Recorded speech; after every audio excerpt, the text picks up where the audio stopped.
Hello and welcome to this lovely tutorial on how to make this beautiful white rose, well, with a little pink blusher on it. I hope you really enjoy making this. It's super easy. It's a little bit technical, but once you've got the hang of the little technical tidbits in there, you'll be absolutely flying. You will love it, I promise you. So just a little bit closer up so you can see it really nicely. It consists of 11 petals, so you're going to have to needle felt 11 petals. It's got the 3 leaves and then a wool covered pipe cleaner here. So let's start with this first off. Let's get quickly onto what you actually need to make this rose. So I've been using our Shetland wool bats. They are super easy to felt down. They make a very strong felt, but they're also the most natural white wool that we stock. So I don't know any other wool that's so well, it's not pure white. No sheep wool is pure white unless it's been bleached, but this wool is as white as it comes. I've also used 2 different greens. There's the pea green and the forest green, and I'm mixing those to make the leaves and the flower stem cover. I have also used water-soluble paper. Now this is not by any means enough, but I won't be sitting here needle felting 11 petals, but you basically need enough water-soluble paper to fit 11 petals onto there, and they each will look like this. So, and the diameter of each petal is about 5 centimeters. So you could count across, say 25, or maybe say 35 by 12 centimeters. That will be enough of a 12 centimeters by 35 centimeters, 36 centimeters, 35 centimeters of water-soluble paper gives you a bit of a margin here as well. So this is what you need. Then you need a pipe cleaner. Now this is our extra strong pipe cleaner, and I would recommend to go for a strong pipe cleaner so your rose doesn't flop when you hold it by the stem. It doesn't like literally lean over, so that would be a good thing. Of course you can use any other wire. And then you will also need, in terms of a little bit of help, you'll need our woolly wax. Now this is the firm woolly wax or the soft woolly wax. Either of them will work. Again, they're exclusive to the makers, but they are brilliant, and I can't wait to show you some techniques with those. And then in terms of tools, what you will need is a medium felting needle, so just a single needle, and that would be great. And then you also need, I would highly recommend it, is a brush mat and a 7 needle felting tool.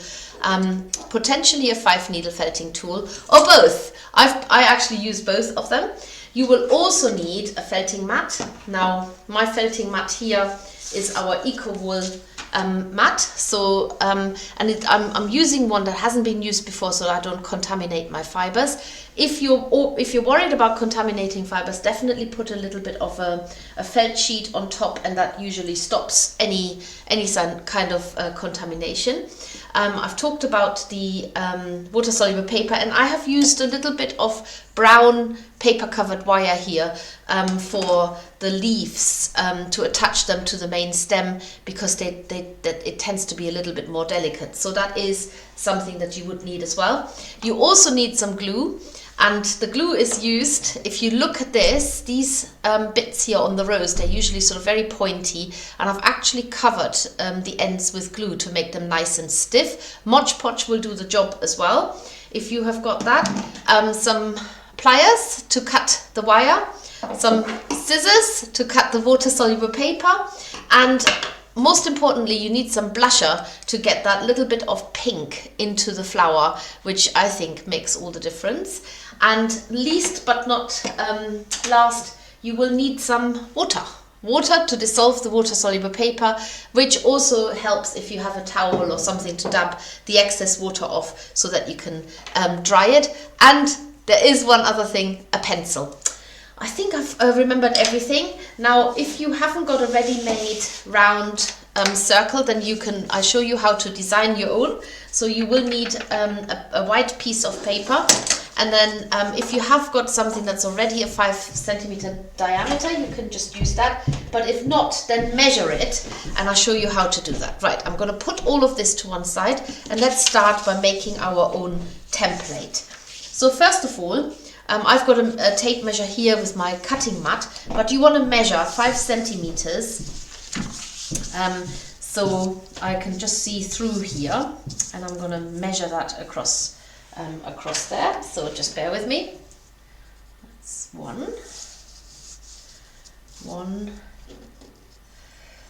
2, 3, 4, 5, and then you want to find the middle. This is not, you don't need to be terribly precise, I will just say. And then you're going to do the same across here, so you in effect have a triangle. So it's like it looks a little bit like this, and then you connect these dots to make a circle.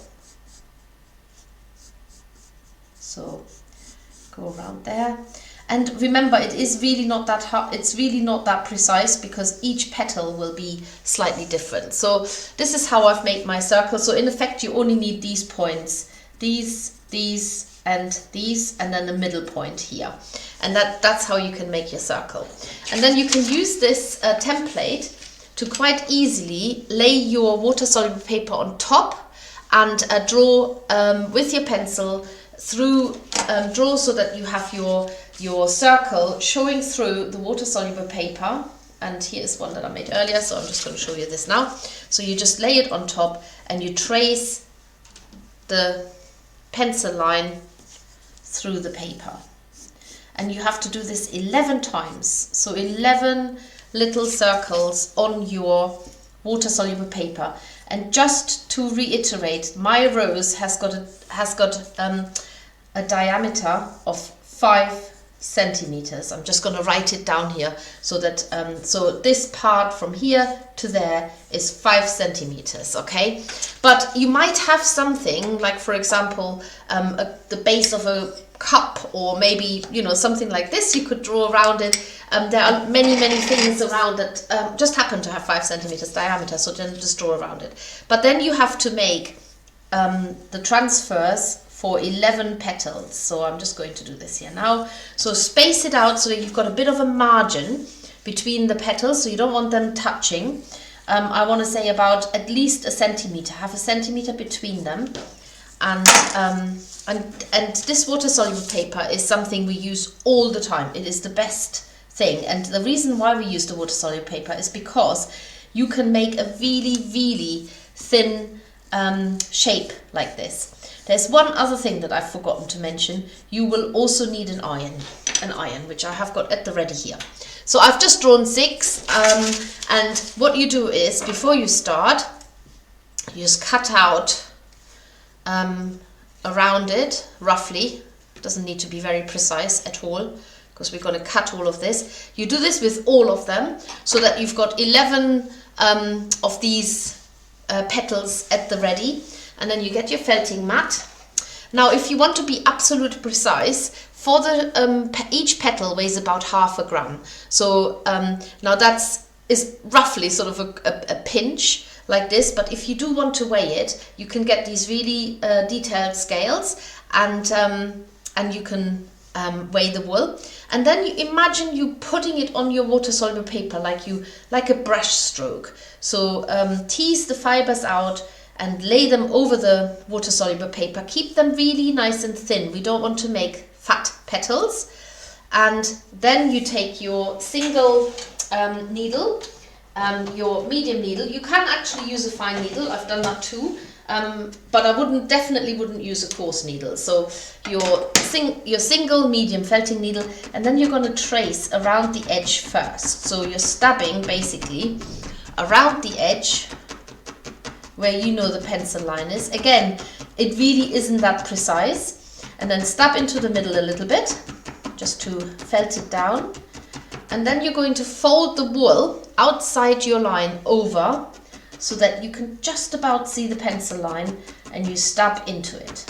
Now, there's a couple of tips I will give you. First of all, when you draw with a pencil, don't draw too thick onto your water-soluble paper, because you don't want to end up with a grey line outside the petal shape. And use a soft pencil. It's much easier to draw onto water-soluble paper and allow it to be slightly blunt as well. But don't draw such a fat line, so keep it quite delicate, just enough for you to see it. Now when you've done this, what you've actually done is you're actually beginning to needle felt this onto your felting mat. So tease it off, and this is where the brush mat comes in really handy, because you can now use this, lay the petal on top, and then use your 7 needle felting tool. Remember the shield retracts, and then you can stab into the petal shape like this. And this is very unusual, but I'm also going to ask you to stab from the other side. Normally when we work with water-soluble paper, we only stab from one side. I want you to stab from the other side as well. Now the reason being, the Shetland wool has got really long fibers, and the more you can sort of tangle them up, the better, the stronger a felt it makes. But we want also a very thin finish, but we do want a strong finish as well. So a couple of times turn it over. The test whether you have got enough wool on there is very simple, by just holding it against the light. If there is a hole, if you see just the water-soluble paper, no wool, then you have to add a little bit more wool. And then all you're going to do is you're going to cut around the edge. There's another chance to cut off the wispy ends. Now if you cut the grey line off, better still. You can see this sometimes better from the other side, so you could actually cut that grey line off, and then you don't have any danger of grey in your petal later on. This is rubbish, put it in the bin, and then you're gonna do this 10 more times. So let's do another one together. So a pinch of wool, lay the wool out as if you're brushing it on with a brush. So I hold on and then I stretch it and tease it off. I've got my felting needle, I go around the edge, finding that pencil line, just so that I've got my shape here. I'll stab a bit into the center. Don't do this for too long, because like I said, you are fastening it onto your felting mat, so you do want to, in essence, you want to have that free of your felting mat. But just find that pencil line, fold the wool over, and work your way around the petal, around the edge. So find the edge. Again, if it's not that precise, again, I wouldn't worry, because you are actually going to cut around it. This is the first time you cut around it, but you're actually doing this another time later on. And then felt it down. It's a bit of a labor of love, this part, because you've got to make 11. Turn it over, felt it from the other side. You don't need to add wool to the other side. We don't want to make it thicker. Felt it down again from this side, and then use your scissors. Now if you want to get rid of the grey pencil line, cut from the other side and just cut it off as you're cutting the shape. And there you have number 2. Now the water-soluble paper is in there. Water-soluble paper is amazing because it really helps us to make a nice firm shape, but also it will be super delicate when we're finished with it. So you make 11 of those. And then what you do is you get a little bowl of water like this, and have a towel or some tissue paper or whatever you want to use. I've got a towel here, and dip your petal in just enough so that you can squeeze the water to distribute across the whole of the shape. So I'm not rinsing the paper out per se, I'm literally just allowing it to dissolve in front of my eyes. And what you get is when your fingers dry a little bit, they become quite sticky, and that's exactly what you want. So then lay it onto your towel, then do this with all the other 10 petals, all 10 of them. Squeeze them, squeeze the water, distribute the water across the paper so that it literally dissolves. But what you are doing, the paper, actually the residue of the paper stays in there, it doesn't come out, and it acts as a fabric stiffener, so it still helps to structure and to build more of the petal by staying in there. So squeeze this out, and then what I do is, depending on the time of the year, pop 11 of those, you make this 11 times, onto your radiator, or leave them to dry somewhere where you've got a bit of natural heat coming on the windowsill if the sun's shining or something like that. Leave them to dry, and at the moment they are really quite pliable and soft. But once they are dry, and this is sort of a half an hour later, having left them on the windowsill, what you get is, you get these, which are now really stiff. They're really stiff, can you tell? They even make a noise if I flick them. So I've got 11 of these stiff little petals, and what you're doing next is you're going to iron them. So ironing them means I've got to switch my plug my iron in. I'm going to do this now. I've got one of these little irons which has been tidied away very well. So I'm just going to pop that there. Plug the iron in. Just get rid of the water. Don't need that anymore. Don't need any of these right now. And then you're going to iron each one at a time with a medium hot iron. So don't make it too hot. So this is really hot. Getting there, nice. And then just iron your petal. Now don't be disturbed, because what will happen is it's gonna go all soft again, and that's exactly what we want. So we want the petal to go soft again. Do this with all of them, and just iron it. Keep the iron moving, don't leave it standing still, because there is actually water soluble paper still in there, and that could potentially burn. Now don't worry if you've got a bit of grey showing, we can cut that off in a minute. So get every single petal ironed, but keep the iron moving. Don't have it on full heat. Do this with all 11 petals so that they go all floppy and soft again. That's exactly what we want. Like that. Sorry, it's a little bit like watching paint dry. And the process is all of this process is really important. You won't be able to get as thin a petal by just using wool and not water soluble paper. So don't try and skip a step. It's really important you follow these steps exactly, and also don't try and make a big sheet and then just cut around it. The way that we've laid out the fibers is actually quite essential, building the structure of the petal. So, and I'll show you in a minute why that is, because we are doing so much more with this still. Okay, so every single petal has now been ironed and has been made floppy again. Now got to remember to switch the iron off. You do that too. And I'm going to now trim the edges again.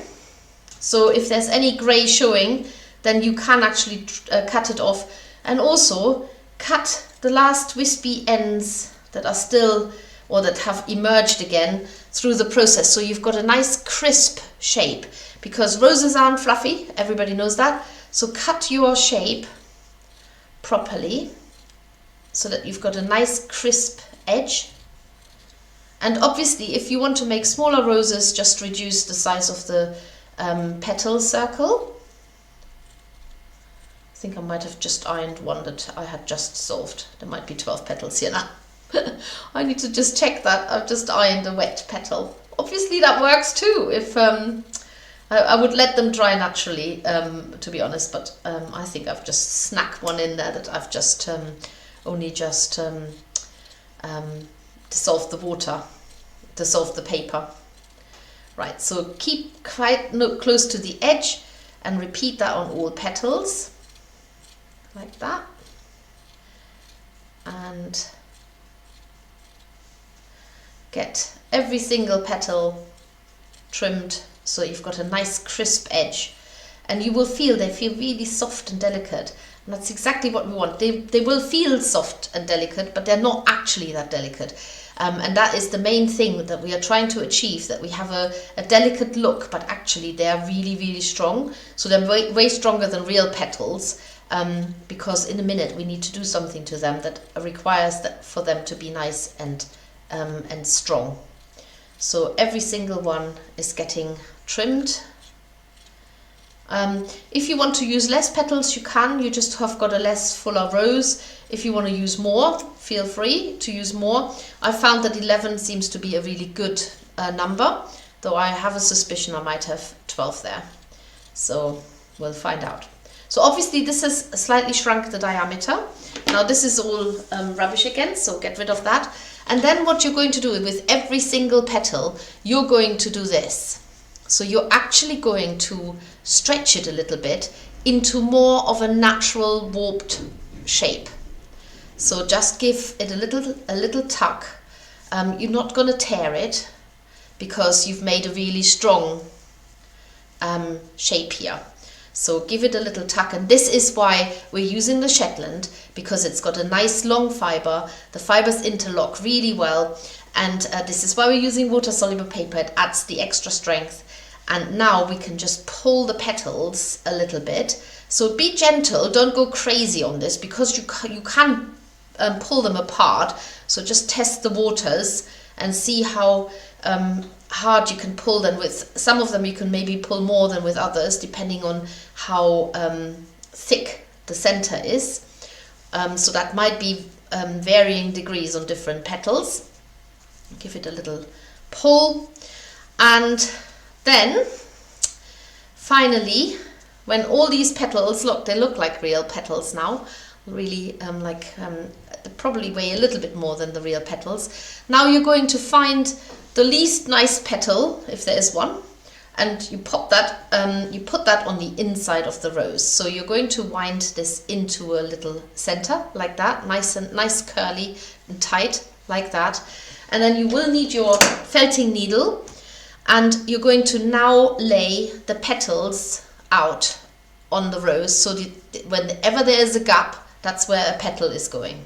So you're going to build your rose now, and once you've got one petal on there, you're going to stab into the base, so about 1 centimeter away from the top of the petals. You stab into there. Now you could try a coarse needle. I think that might actually work better, and felt that down. And you want to have that center really nice and tight. So now, because there's the gap here where the petals meet, that's where I'm going to put another one. And I'm going to keep that really nice and tight, and then felt it down. Later on it becomes more difficult to place the petals, but we'll cross that bridge when we get to it. So that's the third petal on. Fourth petal in that gap here. Make sure that you've got sort of a smooth, like an even top there. Felt that down. So you're literally just felting the petals on at the base, exactly where they would naturally attach.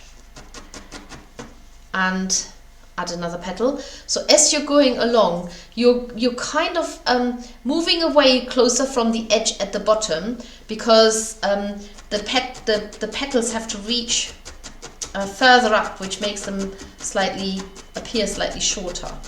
But keep putting those petals on, and then when you get to a point where the petal is so far apart that another petal going over the top won't reach, just pop it so that it builds and overlays one side of the petal, and then felt it down.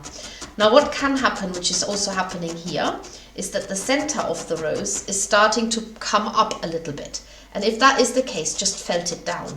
So don't felt into your hand, but you can just literally felt into the center of the rose to just push that inner part down again, and then you just keep overlaying the petals so that you are literally working your way continuously around it. So what you don't want is, you don't want two petals to be exactly on top of each other.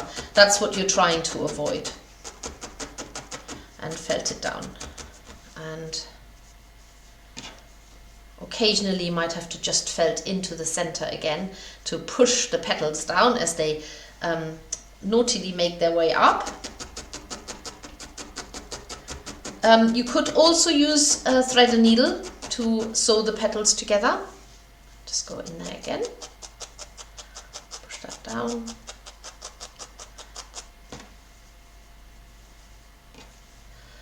I've got one more because I think that there is an extra one that I've like I said, I've used the water soluble paper one that I hadn't even dried yet and ironed it. It felt a little bit damp as I was ironing it, and I knew my petals were absolutely bone dry. So one more, and then this is a complete rose, but not complete. We're not finished yet. So once you've got all the petals together, then you can sort of rearrange it a little bit. You can curl up the inside a little bit more. You can manipulate the petals a little so that they're opening up a little bit, like that. And the main thing is that we're now going to really close this part up here. And for this we need our pipe cleaner, this one here. And you're going to use the 2 green wools and just mix it a little so that you have a slightly variegated mix between the 2 greens. It's very subtle, but nothing in nature is ever just one total straight color. So just mix it a little bit and then start wrapping the wool just across around the pipe cleaner. Now, pipe cleaner is brilliant. If you've never learned to wrap wool, this is a great one to start with, but you don't want to go all the way. So you want to keep about 1 centimeter cover uncovered, and you always have to make sure when you wrap that you keep the wool flat, so don't allow it to twist. And then you're going to poke this into the rose. Come on. Into the base of the rose. It will find a way, like this. And then you're going to use the remainder of this wool. If it's come off, don't worry, just use a new strand and just begin ever so slightly covering the base of the rose. And as you're doing it, you're felting it down. So you're now felting this green wool into the base of the rose. And this does 2 things. One, it stops the pipe cleaner from coming out because you're securing it that way.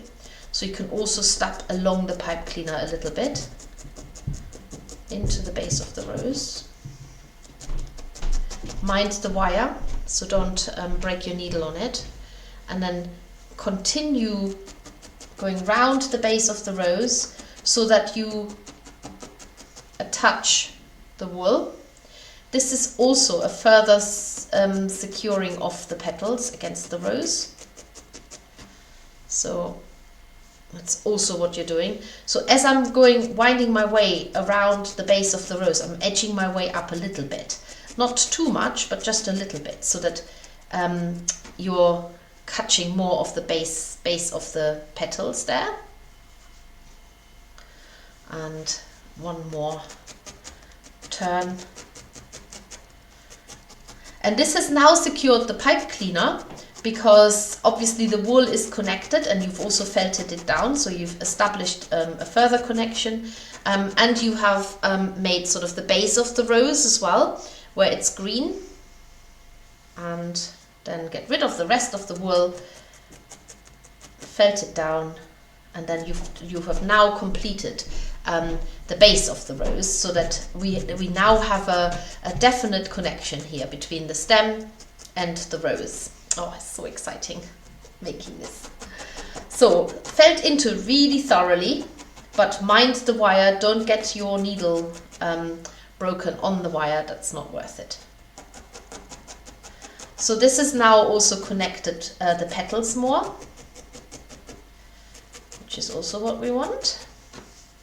And your rose might look a little bit out of shape, but you have a lot of scope to sort of put it back into shape again. It could also be a little bit more open, so play with the shaping of the rose. And again, if you feel that the middle petals are coming out too much, just give them a little, put them back into place by just stabbing them down a little bit, pushing them in that way. So So as long as you don't fasten the petals on too much to each other, you can manipulate the shape of the rose quite a bit. And if it's quite an open rose, then open it up a little bit more. Now at this point, if you wanted to, you could start adding the blusher to the rose. It's quite a fun thing to do. So for this, you just need some pink blusher of any kind. It can be quite strong, or it could be more delicate. And all you need to do is, you could actually use a paint brush, but if you want to use your fingers, you can do that too.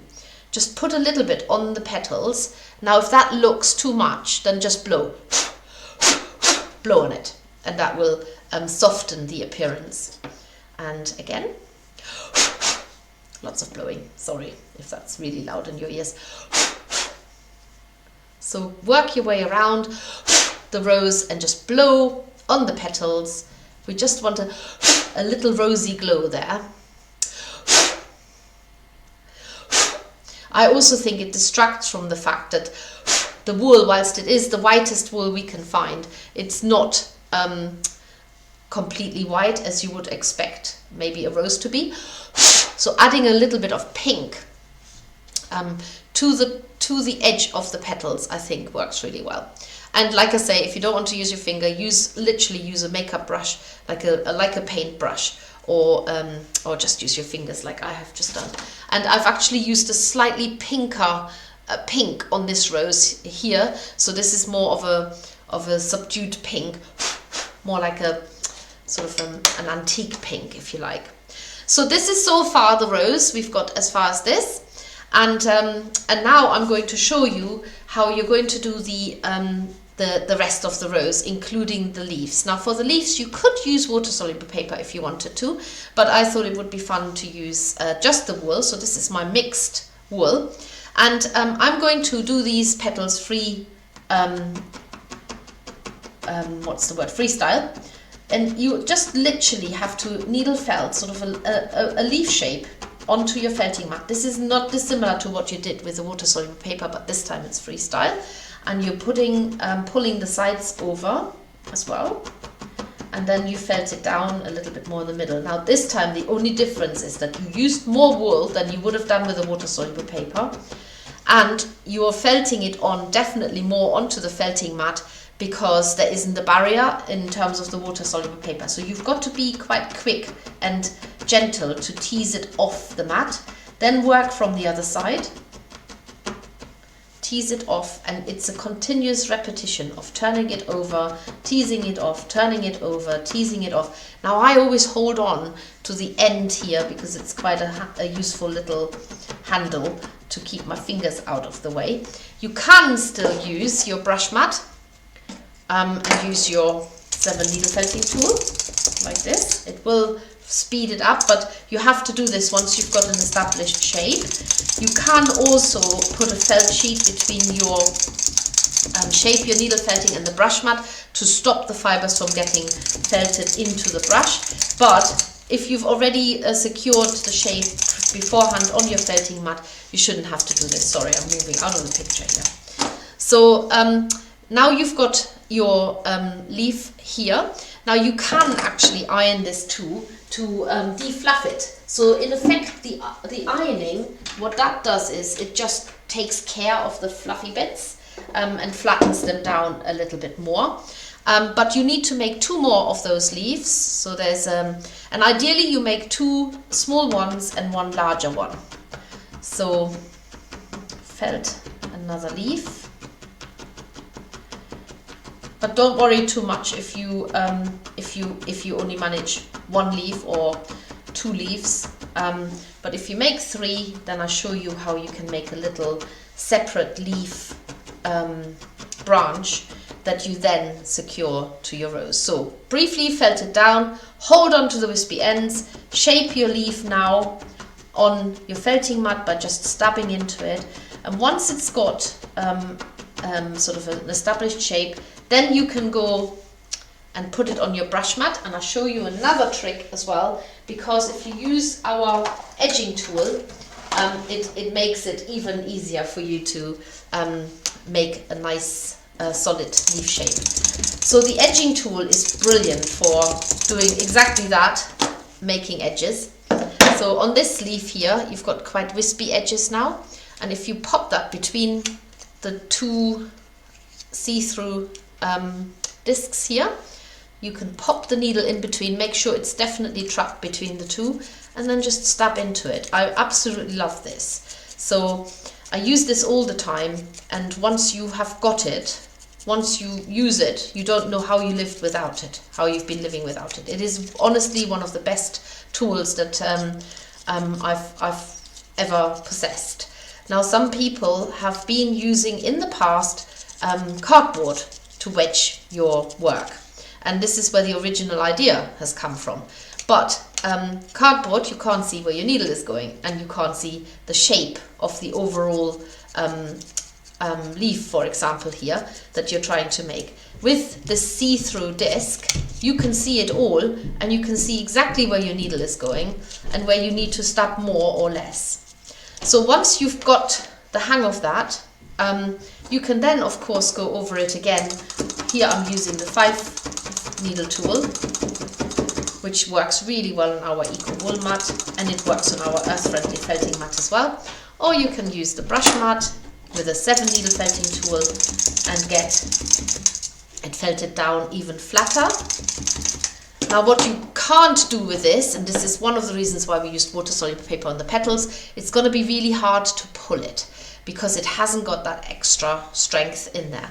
And look, that's the difference between a leaf that has been worked with the edging tool and one that has been without. So I'm going to run this through the edging tool quickly to make sure we get the edges straight. I wouldn't use this on the petals because the petals are so thin, and we're making the shape so that you can actually cut around it. What you can do, however, you can iron these leaves down. You don't have to, but you can. So felt the leaves into shape and make 3 in total. So I've only done 2 here now. There we go. And I'm going to do another one in a minute, but in the meantime, my iron is hot. Iron it down, and that will smooth the fibers down a little bit more. And I keep the wispy ends at the moment because they will be handy in a minute. Now I'm just going to make another leaf quickly. So 3 leaves if you can manage. And this will be probably my bigger leaf. If you find little bits of dried up grass in your wool, it's completely normal. It just shows you that the sheep have been somewhere in the meadows at some point, and probably still are, before their lovely wool was shorn, and then obviously in this case it was washed and carded and then dyed into these beautiful green colors. So it's called VM, what you might find in wool, and that's short for vegetable matter. It's nothing nasty. This wool is absolutely clean, and I'm using the New Zealand merino forest green and pea green mixed together. Love these green colors. They appear very natural and are very, very reliable in their dye lot. I've never had a dyed wool over the last, oh my goodness, 20 years since I've been buying from this particular supplier, who've let me down with the dye lots of the wools. What can sometimes happen when you get a natural wool, you get a blonder version or a darker version, and that is to do with if it is a brown or grey, that is to do with the exposure of the sheep to the elements. So if it's been a sunny summer, then sometimes we get quite a paler version of the wool, but that only happens with the wool that is that comes from brown or grey sheep, so not white sheep. White is just white, and sometimes more yellow. But there you go, there's my 3rd leaf. If you've got quite a lot of wool at the end of it, you can actually just tease that off. It doesn't affect the leaf in the slightest, just get rid of that. So I've got one larger and 2 smaller leaves, and I now need to put them together in this fashion. Now, to do this, I'm going to use my brown wire here, and what I need is a wire length that will go through 2 wires, so maybe approximately here, and I'm going to cut this wire. So I'm threading my leaf onto the wire like this. So I'm poking, and even if a little bit of wire shows on the outside, that's absolutely fine, like this. So the wire has actually gone through the wool, and I have to do this. I use 1 wire to do 2 leaves, but I also want to make sure that it doesn't slip off. So that is where I need a little bit of glue, which is here. And I'm gonna just, it can be a little bit fiddly, so I add a bit of glue to the wire at first, and then try and retrace my step. And in it goes. So some of the glue will obviously now be fastened onto the leaf. There. And then I always go into it without the glue first. And again, we couldn't do this with water-soluble paper in it. And then add a bit of glue.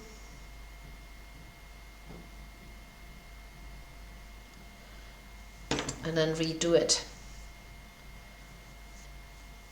Trying to find that same path, but sometimes you find a new one as well. Near enough.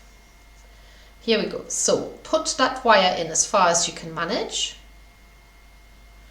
And because it's only very little glue, it will dry quite quickly. So I've got 2 leaves now on 1 wire.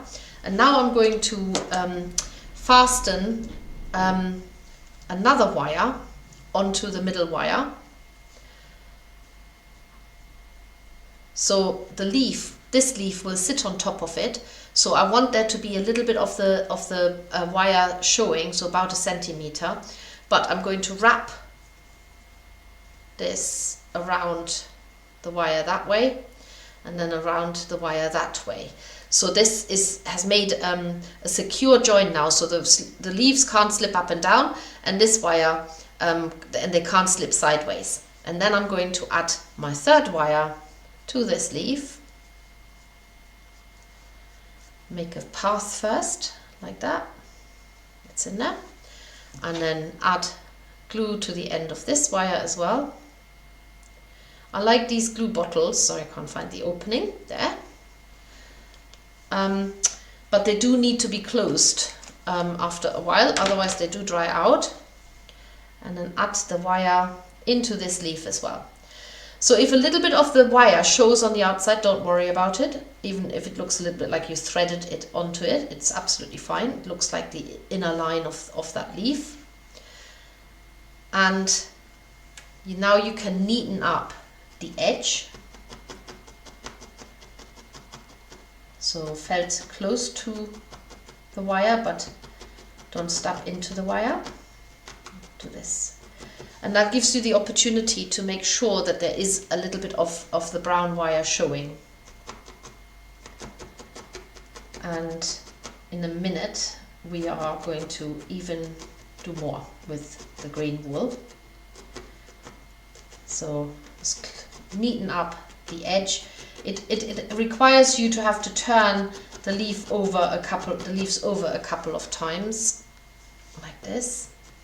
And felt it down just near where they join the wire.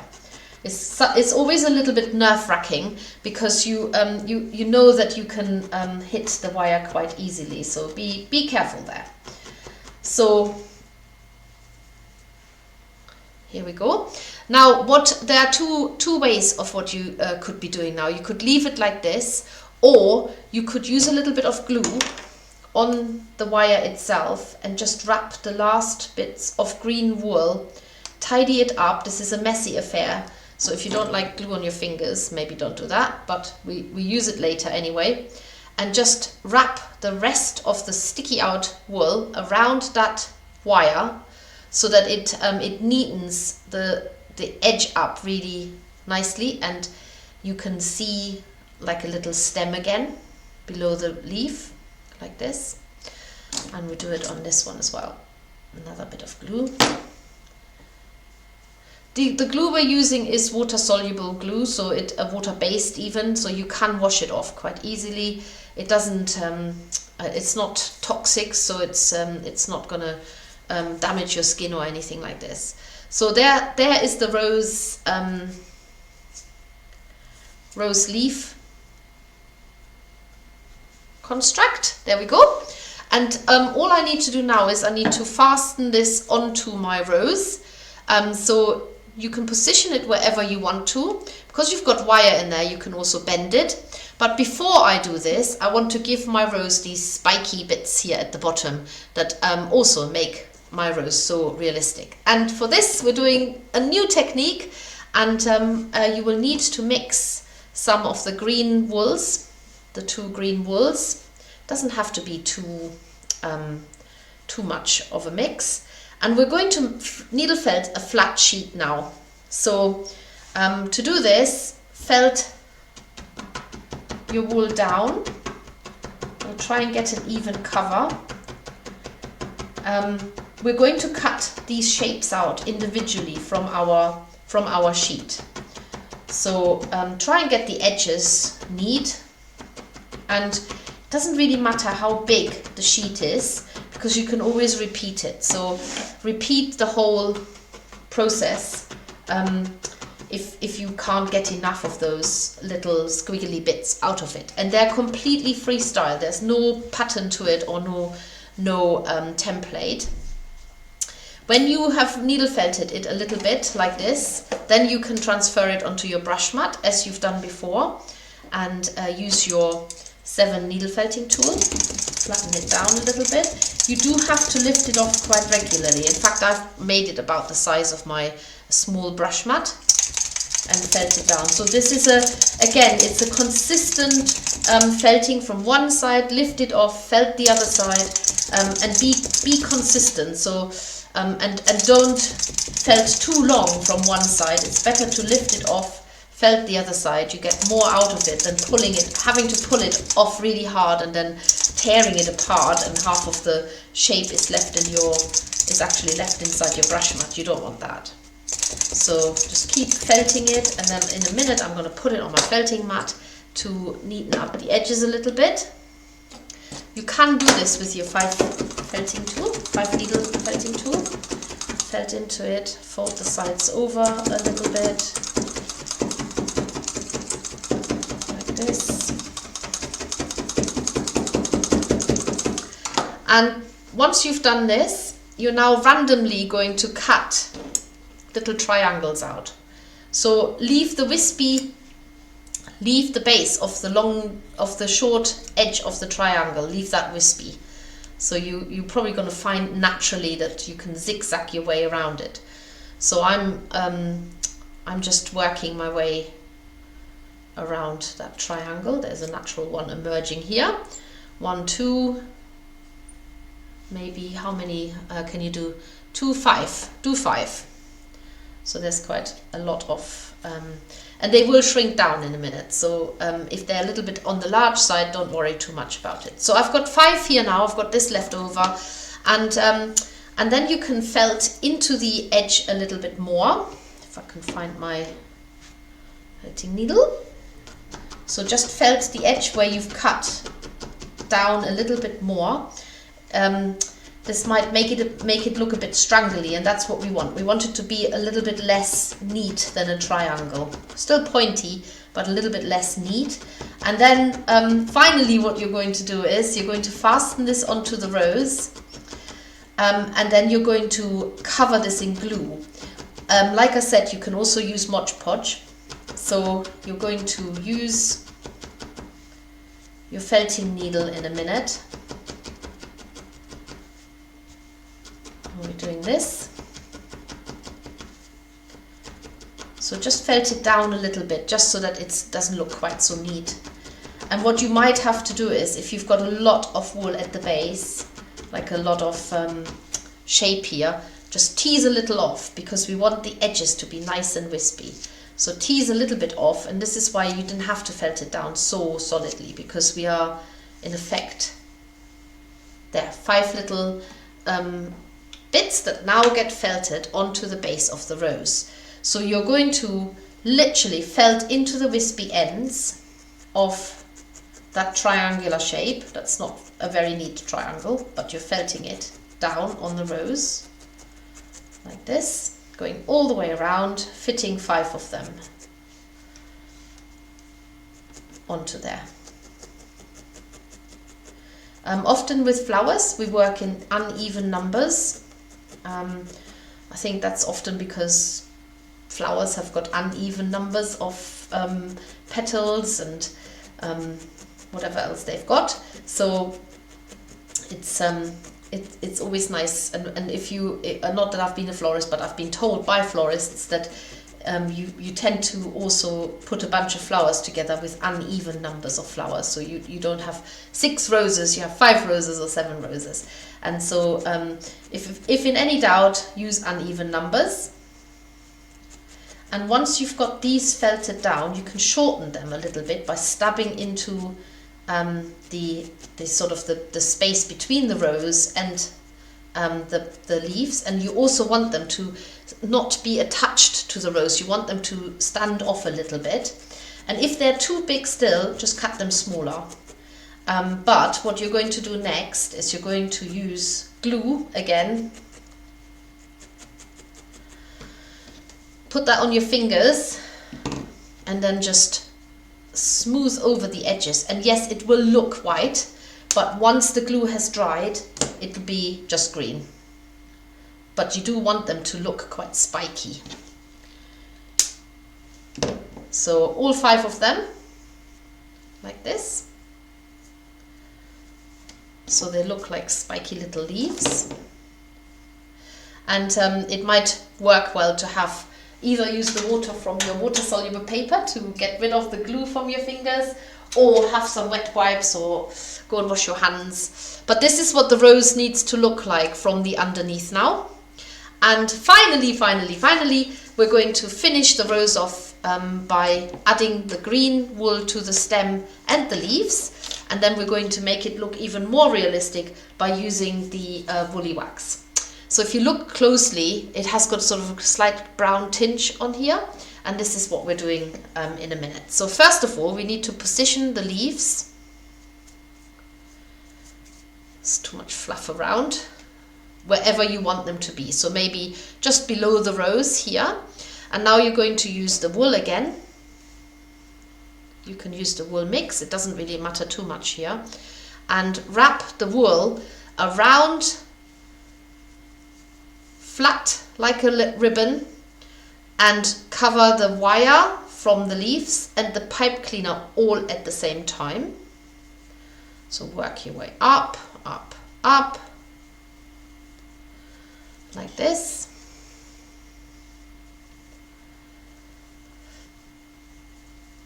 And because you've got that nice green wool cover already on the leaves, you don't, and on the base of the leaves, you don't need to worry too much about the transition. Just get over the barrier there, over the leaf part. And I'm sort of banking on the fact that hopefully my the glue has dried inside the leaves. And then tighten this, the wool, tighten it. And then if you want it longer, work your way down a little bit more. So you can shorten this wherever you want to, obviously. Go down. And shorten it at whichever point. You can go all the way down to the end, but I'm going to shorten it where the wire finishes. So I'm just going to shorten it there. And you can bend that little bit in and then cover it with more green wool, just so that you don't have any white showing, like this. And then finally, what you're going to do is you're going to use the woolly wax. I'm just going to move that felting mat out of the way now because we don't need that anymore. Move all the tools. you now only need to work with the woolly wax, and that the woolly wax is great for smoothing down these sort of woolly details that we actually don't want. So whichever one you use, whether you use the firm woolly wax or the soft woolly wax, both of them, and I'll show you on both, you can scrape some off with your fingernail or use a knife or whatever, and then you smooth it between your fingers and it looks pretty gross. But now you're going to wrap this in the direction of how the wool has been wrapped. You're going to massage this into the wool. So massage this into the wool, and it kind of gives it a waxy layer.